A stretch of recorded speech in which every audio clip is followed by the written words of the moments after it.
Assalamualaikum warahmatullahi wabarakatuh. Halo semuanya, perkenalkan nama saya Nindya dengan nomor NPM 2110311100216 dari Fakultas Agama Islam Program Studi Pendidikan Agama Islam Universitas Singapura Bangsa, Karawang.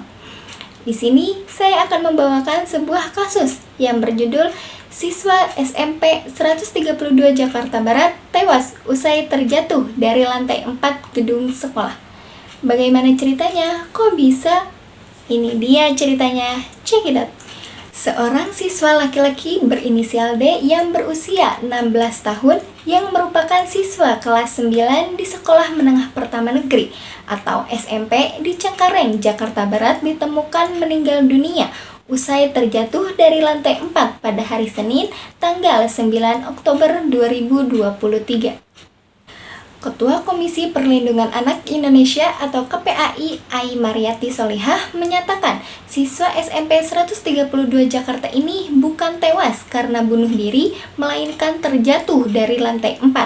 Kemudian, Ai Mariati memastikan tidak ada bullying atau perundungan yang dialami oleh korban. Lalu, pihak kepolisian Bapak Hasoloan menerangkan bahwa peristiwa itu terjadi pada saat seluruh siswa SMP sedang berada di jam istirahat. Dan menurut keterangan dari pihak sekolah bahwa saat siswa memasuki jam istirahat diminta untuk berada di luar kelas, tidak boleh ada yang berada di dalam kelas dan harus berada di lantai bawah semua. Pihak kepolisian juga menduga bahwa korban dan ketiga temannya tidak ingin ketahuan saat hendak merokok ketika jam istirahat sekitar pukul 9:30 pagi waktu Indonesia Barat, sehingga mereka memilih melewati jendela di ujung kelas lantai 4 yang tanpa teralis dan kaca tersebut, yang mengarah langsung ke pemukiman warga. Kemudian korban berdiri di atas pijakan kursi di balik jendela kelas lalu terjatuh. Jasad korban pertama kali ditemukan oleh warga setempat pukul 9:45 pagi waktu Indonesia Barat. Saat ditemukan, korban masih menggunakan seragam sekolah dengan kondisi bersimbah darah, terlebih pada sisi bagian kiri kepalanya. Ketika itu, korban tergeletak tepat di sebuah gang belakang sekolahnya di Jalan Tawangmangu 1 yang merupakan pemukiman warga. Lokasi tersebut pun nampak masih ada bercak darah yang telah mengering dan ditutupi kardus oleh warga setempat.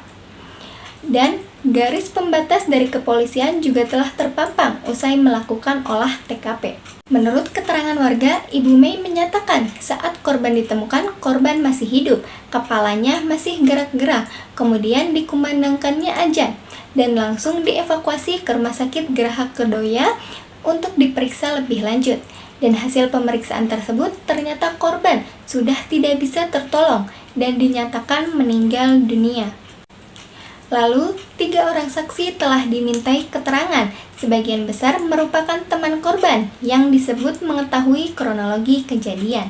Namun, usai insiden tersebut, pelaksanaan tugas atau PLT Kepala Dinas Pendidikan DKI Jakarta, Purwosusilo menyatakan bahwa SMPN 132 Cengkareng akan menetapkan pembelajaran jarak jauh atau PJJ untuk sementara waktu.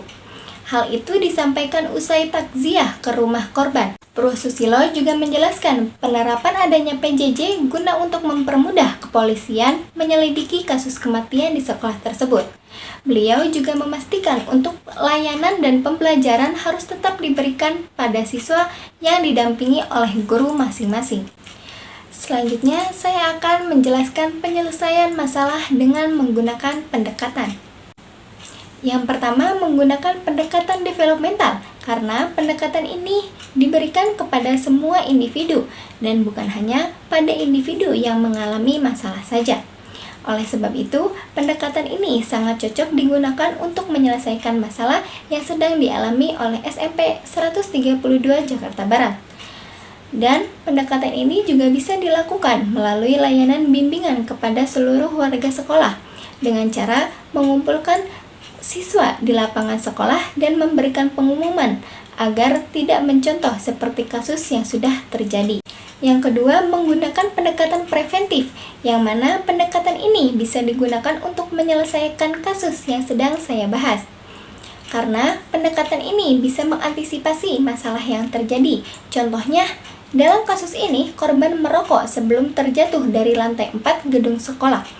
Oleh karena itu, peran guru bimbingan konseling dapat memberikan pengertian pada siswa bahwa apa yang dilakukan oleh korban dan ketiga teman lainnya merupakan perbuatan yang salah, serta menyebabkan resiko yang tidak terduga.